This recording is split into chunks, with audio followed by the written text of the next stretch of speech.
สืบต่อคลิปที่แล้วเนาะหลังจากที่ว่าเราได้แชร์ไฟล์ที่ว่าเราจะ presentation เนาะหลังจากนั้นเรามาเปิดเบิ่งว่าเป็นจังไดเนาะการอนุญาตของเรานี่มี3รูปแบบแล้วเรามาเบิ่งว่าอนุญาตแบบใดสามารถเห็นได้สามารถเห็นบ่ได้แบบใด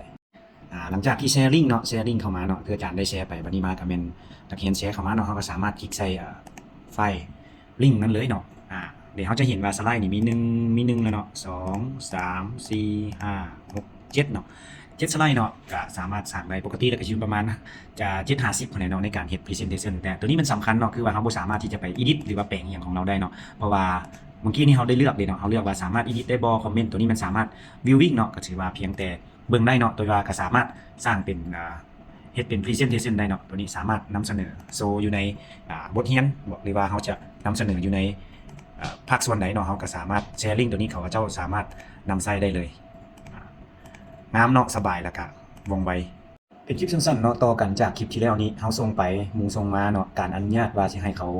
เบิ่งให้เขาคอมเมนต์แล้วก็ให้เขาสามารถ